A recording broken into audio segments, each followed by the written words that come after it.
नमस्कार दोस्तों, मैं हूं आपका होस्ट गिरीश और आज मैं आपको सुनाने जा रहा हूं एक ऐसी सच्ची घटना जिसने अजय की जिंदगी हमेशा के लिए बदल दी। क्या आपने कभी सोचा है कि जो हमारी आंखों के सामने होता है क्या वही सच होता है, या फिर कुछ चीजें ऐसी भी होती हैं जो दिखती नहीं लेकिन उनका असर बहुत गहरा होता है। यह कहानी है अजय के बचपन की, जब उसने एक ऐसी ताकत का सामना किया जिसे नकारना नामुमकिन था। एक रहस्यमयी चुड़ैल जिसने उसके परिवार को अपना शिकार बनाने की कोशिश की, और एक ऐसा राज जो पीपल के पेड़ के नीचे दफन था। तो तैयार हो जाइए, क्योंकि यह सिर्फ एक कहानी नहीं बल्कि एक भयानक सच्चाई है जिससे बचना हर किसी के बस की बात नहीं। रात के अंधेरे में हल्की हल्की हवा बह रही थी। मंदिर के पास पुराना पीपल का पेड़ खामोशी से खड़ा था, लेकिन उसकी शाखाएं धीरे धीरे हिल रही थीं, जैसे किसी अदृश्य ताकत से कांप रही हों। यह कहानी अजय की है, जो अपने बचपन में एक ऐसे भयानक अनुभव से गुजरा था जिसने उसकी जिंदगी हमेशा के लिए बदल दी। अजय के दादाजी तांत्रिक विद्या में पारंगत थे। वे उन रहस्यों को जानते थे जिन्हें आम लोग सिर्फ कहानियों में सुनते हैं। उनके पास कई लोग मदद मांगने आते थे, कुछ डर में, कुछ आशा में। लेकिन उनके पुत्र अजय के पिताजी इन सब बातों को कोरी कल्पना मानते थे। उनके लिए जो आंखों से दिखता था वही सच था, बाकी सब सिर्फ भ्रम। लेकिन वे नहीं जानते थे कि कुछ चीजें ऐसी भी होती हैं जो दिखती नहीं, लेकिन उनका असर बहुत गहरा होता है। चाचा राहुल बचपन में एक रहस्यमयी महिला के संपर्क में आए थे। एक ऐसी महिला जिसे सभी ने देखा, महसूस किया, लेकिन उसकी सच्चाई कोई समझ नहीं पाया। वह कोई साधारण औरत नहीं थी, वह एक आत्मा थी, एक श्रापित चुड़ैल जिसने अजय के परिवार को अपना बना लिया था, और अब वह वापस लौटने वाली थी। अजय अपने कमरे में बैठा अलमारी की सफाई कर रहा था। पुरानी किताबें, धूल से भरी डायरी, कुछ टूटे हुए खिलौने, सब चीजें बेतरतीब तरीके से बिखरी पड़ी थीं। अचानक उसकी नजर एक पुराने पीले पड़ चुके लिफाफे पर पड़ी जो अलमारी के कोने में दबा हुआ था। यह यहां कैसे आया? उसने बुदबुदाते हुए लिफाफे को उठाया। लिफाफा बेहद पुराना था, किनारों से फटा हुआ और धूल से सना हुआ। उत्सुकता में उसने उसे खोला। अंदर से एक पीपल का पत्ता निकला, सूखा हुआ, किनारों से जला हुआ, और उस पर अजीब सी आकृतियां बनी हुई थीं। जैसे ही अजय ने उस पत्ते को अपनी उंगलियों से छुआ, एक अजीब सी सिहरन उसके पूरे शरीर में दौड़ गई। उसकी आंखों के सामने अचानक धुंधली छवियां उभरने लगीं। एक पुराना घर जिसकी खिड़कियों में जलती हुई दिए की मध्यम रोशनी झलक रही थी। एक महिला खिड़की से बाहर झांक रही थी। उसकी गर्दन असामान्य रूप से टेढ़ी थी। उसकी आंखें खोखली और गहरी थीं और हाथ में चमचमाता हुआ खंजर था। फिर अचानक एक तेज चीख गूंजी और चारों ओर अंधेरा छा गया। अजय ने झटके से आंखें खोल दी। यह क्या था? उसका दिल जोर जोर से धड़क रहा था। वह समझ नहीं पा रहा था कि क्या यह सिर्फ एक सपना था या फिर उसके अतीत का कोई भुला दिया गया हिस्सा। उसने धीरे से पीपल के पत्ते को अपनी मुट्ठी में कसकर पकड़ लिया। कहीं न कहीं उसे महसूस हो रहा था कि यह सिर्फ एक पत्ता नहीं बल्कि कोई संदेश था, कोई चेतावनी। 18 साल पहले दिवाली की तैयारियां जोरों पर थीं। पूरे घर में सफाई हो रही थी। आंगन में मां रंगोली बना रही थी और पिताजी सामान पैक करने में लगे थे। अजय अपने दादाजी के कमरे में बैठा था, जहां पुराने लकड़ी के संदूक के पास ढेरों खत रखे थे। दादाजी, क्या सच में भूत प्रेत होते हैं? अजय ने अचानक पूछ लिया।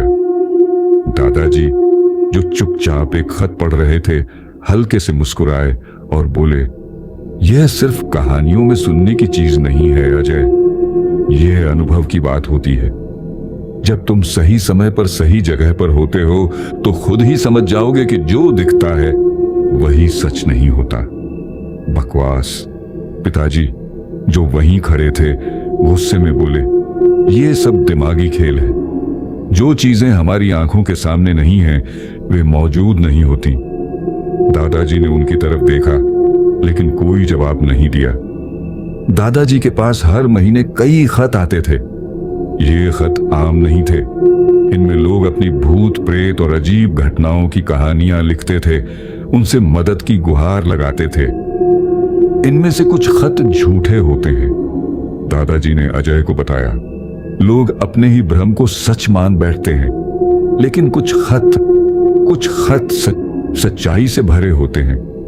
दादाजी बिना पढ़े ही कई खतों को जला देते थे, लेकिन उस दिन उन्होंने जैसे ही एक पुराना पीला पड़ा खत खोला, उनके चेहरे का रंग बदल गया। यह खत अलग है। दादाजी बुदबुदाए। उन्होंने खत से एक पीपल का पत्ता निकाला। यह पत्ता जला हुआ, कटा फटा था, जैसे किसी ने इसे आग में झोंकने की कोशिश की हो। अचानक दादाजी की आंखें सफेद हो गईं। उनका चेहरा अजीब तरीके से बदलने लगा, कभी हंसी, कभी डर, कभी क्रोध। अजय घबरा गया। दादाजी क्या हुआ आपको? पिताजी ने यह सब देखकर नाराजगी से मुंह फेर लिया। यही कारण है कि मैं इन बेकार की चीजों में विश्वास नहीं करता। लेकिन अजय अब डर चुका था। यह पीपल का पत्ता, यह कोई साधारण चीज नहीं है, दादाजी ने धीरे से कहा। उनकी आवाज भारी हो गई थी, जैसे किसी ने उन पर कोई प्रभाव डाल दिया हो। यह हमें हमारे अतीत की ओर ले जाएगा, उस अतीत की ओर जिसे हम भूल चुके हैं या भूलना चाहते हैं। अजय ने धीरे धीरे उस पत्ते की ओर देखा जो अब भी दादाजी के हाथ में था। उसे लग रहा था कि इस गांव व यात्रा में कुछ भयानक होने वाला है, कुछ ऐसा जिससे बचना नामुमकिन होगा। रात का सन्नाटा हर तरफ पसरा हुआ था। दिवाली की जगमगाहट के बावजूद अजय के मन में अजीब सी बेचैनी थी। दादाजी का चेहरा, वह जला हुआ पीपल का पत्ता और पिताजी की नफरत भरी बातें, सब कुछ उसके दिमाग में घूम रहा था। थकान के बावजूद जब वह सोया तो नींद हल्की और अशांत थी। और तभी सपने की दुनिया में अजय ने खुद को एक अजनबी जगह पर खड़ा पाया। सामने एक पुराना मिट्टी और लकड़ी का बना घर था। घर के बाहर रंगोली बनी थी, दरवाजे पर तोरण लगा था और अंदर से पटाखों की आवाजें आ रही थीं। दिवाली मनाई जा रही थी। अजय ने देखा आंगन में एक छोटा लड़का पटाखे जला रहा था।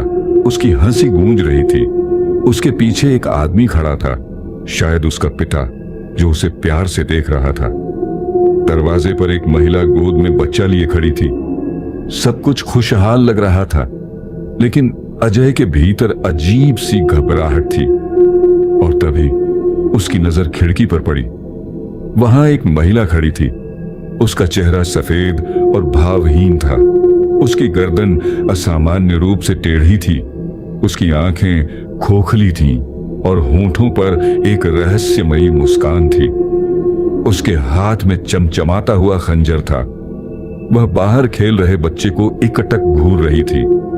अजय को समझ नहीं आया कि वह क्यों वहां खड़ी थी, लेकिन उसकी मुस्कान उसे असहज कर रही थी। अचानक वह महिला खिड़की से बाहर कूदी और सीधा परिवार की ओर दौड़ी। नहीं, अजय चीखा, लेकिन उसकी आवाज किसी ने नहीं सुनी। एक के बाद एक, पहले उस आदमी की चीख गूंजी, फिर औरत की, फिर बच्चे की। पटाखों की आवाज अब मौत की चीखों में बदल गई थी। पूरा आंगन खून से सन चुका था। और फिर महिला ने धीरे धीरे अपना सिर घुमाया और अजय की तरफ देखा। अब वह चुड़ैल बन चुकी थी। उसकी आंखें सफेद हो गईं, होंठ चीरकर बड़े हो गए और वह अजय की तरफ झपट पड़ी। तू भी आएगा बहुत जल्द। अजय की नींद खुली। अजय झटके से उठ बैठा। उसकी सांस तेज चल रही थी, माथे से पसीना बह रहा था। चारों ओर देखा, वह अपने कमरे में था। बस एक सपना था। उसका दिल अभी भी तेजी से धड़क रहा था। पिताजी करवट लेकर उठे। क्या हुआ अजय? मैंने बहुत डरावना सपना देखा पापा। वहां एक चुड़ैल थी, अजय ने कांपती आवाज में कहा। पिताजी ने ठंडी सांस ली और कहा, यह सब दादाजी की बातों का असर है। जाओ सो जाओ, बस एक बुरा सपना था। लेकिन अजय जानता था यह सिर्फ सपना नहीं था, यह कुछ और था, कुछ बहुत ज्यादा डरावना। अगली शाम अजय और पिताजी गांव के लिए रवाना हुए। दादाजी को किसी जरूरी काम से कुछ दिन बाद आना था, इसलिए वे दोनों अकेले सफर कर रहे थे। रास्ता सुनसान था, चारों तरफ घना जंगल और सन्नाटा पसरा हुआ था। दिवाली की रात होने के कारण आसमान में हल्की रोशनी थी, लेकिन घने पेड़ों के कारण सड़क पर अंधेरा बना हुआ था। अचानक गाड़ी झटके से रुक गई। पिताजी ने कई बार गाड़ी स्टार्ट करने की कोशिश की, लेकिन इंजन ने कोई प्रतिक्रिया नहीं दी। उन्होंने गुस्से में गाड़ी का दरवाजा खोला और बाहर उतरकर देखने लगे।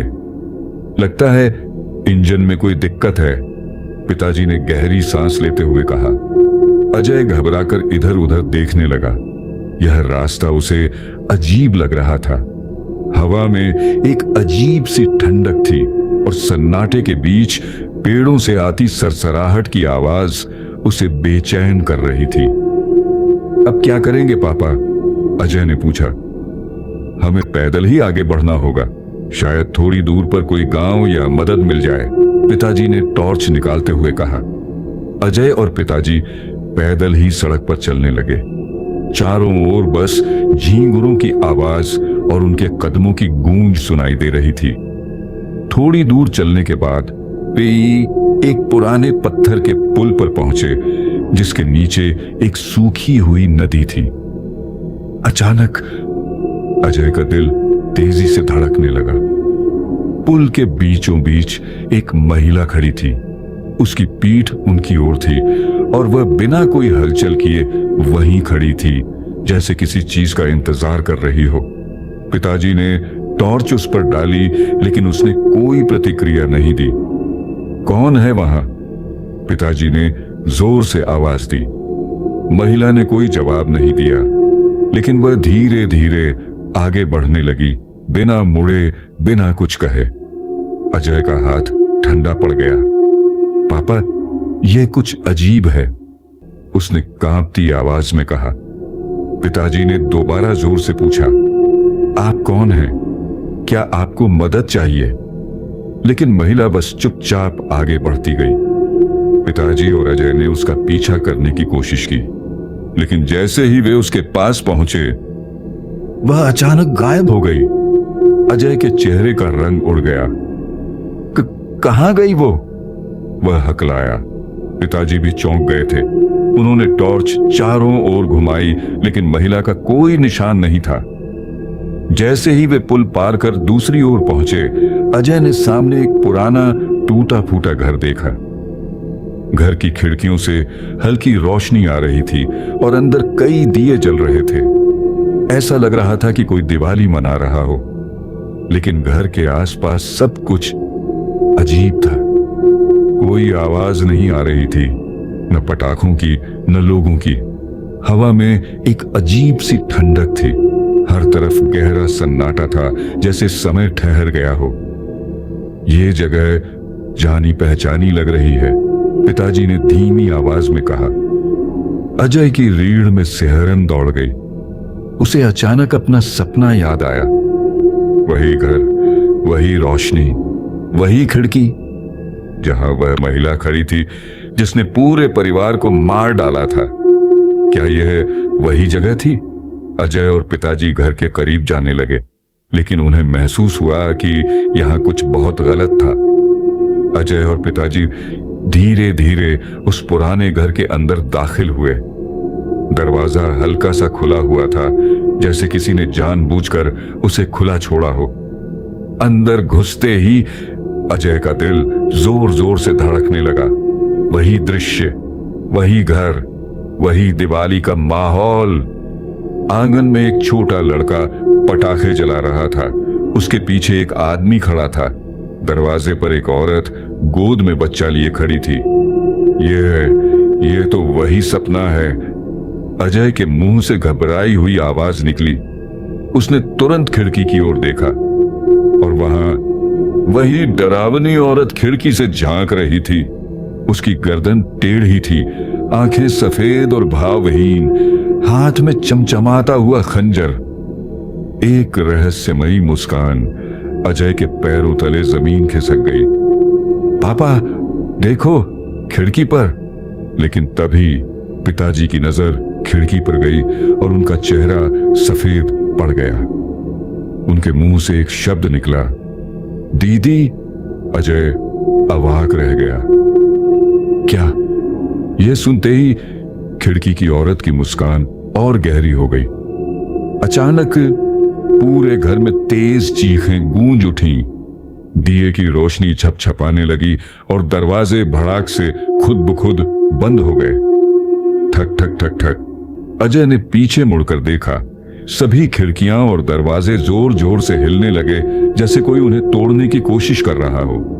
पिताजी ने बिना सोचे समझे घर के अंदर दौड़ लगा दी। भैया, दीदी, पापा, रुकिए। अजय चीखा, लेकिन पिताजी उसकी बात सुन ही नहीं रहे थे। वे अंदर की ओर भाग गए। अजय घबराकर पीछे हट गया और दरवाजे के पास बने एक कोने में छिप गया। कुछ बहुत बुरा होने वाला था। अजय दीवार से सटा खड़ा था। उसकी सांसें तेज चल रही थीं।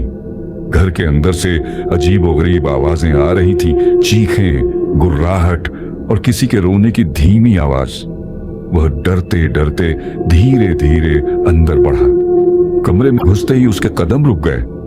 उसका दिल उसकी छाती से बाहर निकलने को था। पिताजी फर्श पर गिरे हुए थे और उनके ऊपर एक भयानक आकृति झुकी हुई थी। चुड़ैल। उसका चेहरा काला और सूखा था, मानो बरसों से मृत हो। उसकी आंखों में पुतलियां नहीं थीं, बस सफेद खोखली आंखें। लंबे टेढ़े मेढ़े नाखून जैसे लोहे की सलाखें। उसके होंठों से गहरे काले तरल की धार बह रही थी। वह अजय के पिताजी की गर्दन को कसकर दबोच रही थी। पिताजी की आंखें फटी हुई थीं, उनका मुंह हिल रहा था, लेकिन कोई आवाज नहीं निकल रही थी। पापा! अजय चीखा और उनकी तरफ दौड़ा। चुड़ैल ने धीरे धीरे अपना सिर घुमाया। अब उसकी सफेद भयानक आंखें अजय की तरफ थीं। वह एक अजीब सी गुर्राहट करती हुई अजय की तरफ बढ़ने लगी। तू भी वही अंजाम पाएगा। उसकी आवाज गहरी, फटी हुई और कानों में गूंजने वाली थी। अगले ही पल उसकी लंबी ठंडी उंगलियां अजय के गले में कस गईं। आह! अजय की सांस अटक गई। उसे लगा जैसे उसकी आत्मा को कोई खींच रहा हो। अचानक एक जोरदार चमकदार रोशनी कमरे में फैल गई। चुड़ैल एक झटके से अजय को छोड़कर पीछे हट गई। उसकी भयानक चीख गूंज उठी। अजय जमीन पर गिर पड़ा। उसकी सांसें फटी हुई थीं। उसने लड़खड़ाते हुए ऊपर देखा। दरवाजे पर एक जानी पहचानी आकृति खड़ी थी। दादाजी। उनकी आंखें गुस्से से लाल हो रही थीं। माथे पर भस्म का तिलक लगा था और वे हाथ में एक लोहे का त्रिशूल लिए खड़े थे। उन्होंने गहरी आवाज में कहा, आज तेरा अंत निश्चित है। दादाजी की आंखों में क्रोध था, लेकिन उनका चेहरा अडिग था। उन्होंने अपनी जेब से रुद्राक्ष की माला निकाली और जोर जोर से मंत्र पढ़ने लगे। काली महाकालाय नमः, बम भैरवाय नमः। मंत्रों के उच्चारण से हवा में कंपन होने लगा। अजय ने महसूस किया कि कमरा धीरे धीरे कांपने लगा था, जैसे किसी अदृश्य शक्ति से टकरा रहा हो। चुड़ैल चीख उठी। उसके कानों को चीर देने वाली चीख पूरे घर में गूंज गई। नहीं, मुझे मत बांधो, उसने दहाड़ लगाई। लेकिन दादाजी अपने मंत्रों का जाप करते रहे।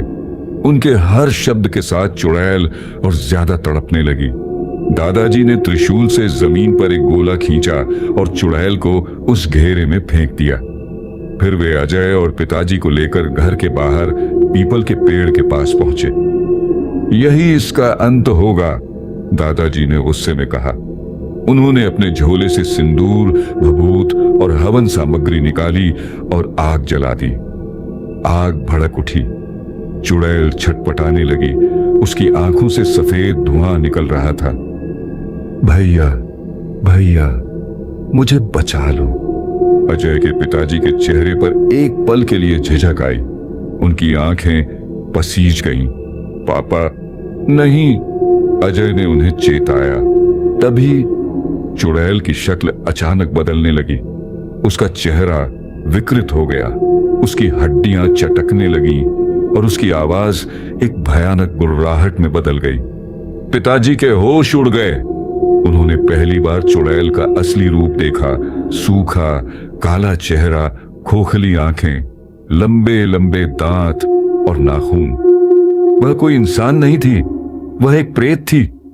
अब पिताजी चुपचाप खड़े रहे, मानो सारी सच्चाई समझ चुके हों। अब तेरा समय पूरा हुआ, दादाजी गरजे।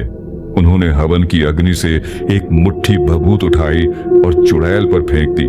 नहीं, चुड़ैल जोर जोर से चिल्लाने लगी। उसकी त्वचा जलने लगी। उसके नाखून राख में बदलने लगे। मैं वापस आऊंगी, तुम सबको नहीं छोड़ूंगी। उसकी आखिरी चीख के साथ ही वह लपटों में घिर गई और जलकर राख हो गई। पीपल का पेड़ जो अब तक कांप रहा था, अचानक शांत हो गया। चारों तरफ अजीब सा सन्नाटा छा गया। दादाजी ने गहरी सांस ली और थककर जमीन पर बैठ गए। अजय ने पीछे मुड़कर देखा।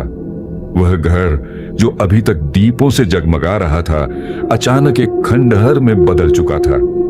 दरवाजे जर्जर हो गए थे। खिड़कियों पर जाले और घास उग आई थी। दीपक की रोशनी बुझ गई थी और सब कुछ वीरान लग रहा था। ये कैसे हुआ? अजय फुसफुसाया। यह सब एक माया थी, दादाजी ने धीरे से कहा। अब सब खत्म हो गया है। पिताजी बिना कुछ कहे खड़े रहे। उनके चेहरे पर डर और पछतावे का मिला जुला भाव था। अजय ने दादाजी का हाथ थामा और महसूस किया कि वे बहुत कमजोर हो चुके थे, लेकिन उनकी आंखों में संतोष की चमक थी। गांव लौटने के बाद अजय, पिताजी और दादाजी तीनों देर रात आंगन में बैठे थे। सब कुछ शांत था, लेकिन अजय के मन में अनगिनत सवाल घूम रहे थे। दादाजी, वो औरत, वो चुड़ैल आखिर थी कौन? अजय ने हिचकिचाते हुए पूछा। दादाजी ने एक गहरी सांस ली, जैसे वे कोई पुराना भयावह सच कहने जा रहे हों। यह सब मेरी ही एक गलती का परिणाम था अजय। कई साल पहले की बात है, जब राहुल, अजय के चाचा, छोटा था, तब हमारी जिंदगी में एक रहस्यमयी औरत आई थी। वह खुद को राहुल की बहन बताती थी। अजय और पिताजी चौंक गए, लेकिन हमारे परिवार में कोई बहन थी ही नहीं, दादाजी ने गंभीर स्वर में कहा। फिर भी राहुल उसे अपनी बहन मानने लगा। वह अचानक हमारे घर में रहने लगी। परिवार के हर सदस्य को उसके होने का एहसास था, लेकिन कोई उसे ठीक से देख नहीं पाता था। कभी कभी वह दिखाई देती, कभी नहीं। शुरू में हमें लगा कि यह बस राहुल की कल्पना है, लेकिन फिर घर में अजीब घटनाएं होने लगीं। रात को दियों की लौ खुद ब खुद बुझ जाती, किसी के फुसफुसाने की आवाजें आती। राहुल उसके साथ बातें करता, हंसता, खेलता, लेकिन जब हम उसे देखते तो उसके सामने कोई नहीं होता। तब मुझे एहसास हुआ कि यह कोई आम औरत नहीं थी, यह एक आत्मा थी। जिस पीपल के पेड़ के नीचे हमने चुड़ैल का अंत किया, उसी ने हमें पहली चेतावनी दी थी। एक दिन जब मैंने उस पेड़ की पूजा की तो उसकी एक टहनी से एक कटा फटा पत्ता गिरा। जब मैंने उस पत्ते को छुआ तो मेरे शरीर में एक अजीब सिहरन दौड़ गई। और मेरे सामने एक दृश्य आया। एक छोटी लड़की जिसने सफेद कपड़े पहने थे वह हमारे घर में खड़ी थी। उसकी आंखें खोखली थीं और होठों पर अजीब मुस्कान थी।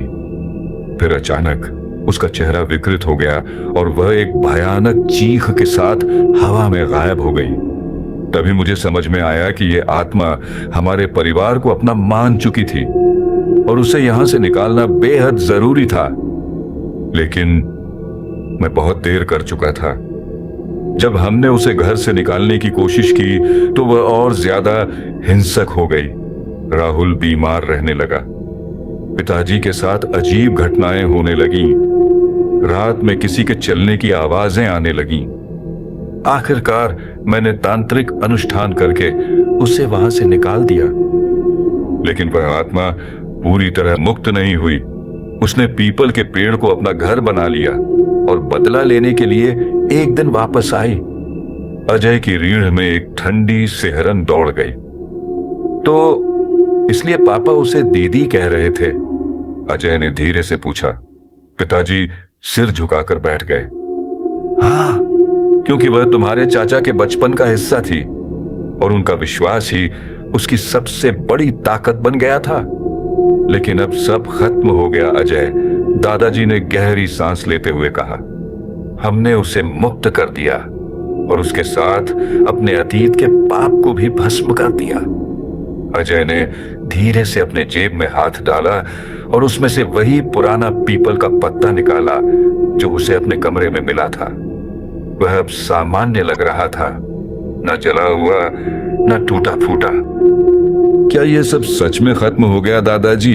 अजय ने पूछा। दादाजी मुस्कुराए, लेकिन उनकी आंखों में एक हल्की चिंता की झलक थी। आत्माएं कभी पूरी तरह खत्म नहीं होती अजय, वे सिर्फ सही समय का इंतजार करती हैं। अजय की उंगलियां उस पत्ते को कसकर पकड़ने लगी। उसकी आंखों के सामने फिर से वह खिड़की की ओर झांकती डरावनी औरत कौंध गई और दूर किसी अज्ञात दिशा में एक हल्की सी गुर्राहट गूंज उठी। गाड़ी गांव की पगडंडियों पर धीरे धीरे आगे बढ़ रही थी। आसमान साफ था और दूर कहीं मंदिर की घंटियां बज रही थीं। लेकिन इस शांति के बावजूद पिताजी की आंखों में गहरी सोच थी। वे हमेशा कहते थे, जो आंखों से दिखता है वही सच होता है। लेकिन अब उन्होंने खुद देखा था कि जो आंखों को दिखता है वह भी कभी कभी भ्रम हो सकता है। जो चीजें वे अंधविश्वास समझते थे वे सिर्फ कहानियां नहीं थीं। इस दुनिया में ऐसे भी राज्य थे जिनका कोई तर्क नहीं था, लेकिन वे फिर भी सच थे। अजय ने धीरे से अपनी जेब में हाथ डाला और वही पीपल का पत्ता निकाला। अब वह सामान्य लग रहा था, न जला हुआ न टूटा फूटा।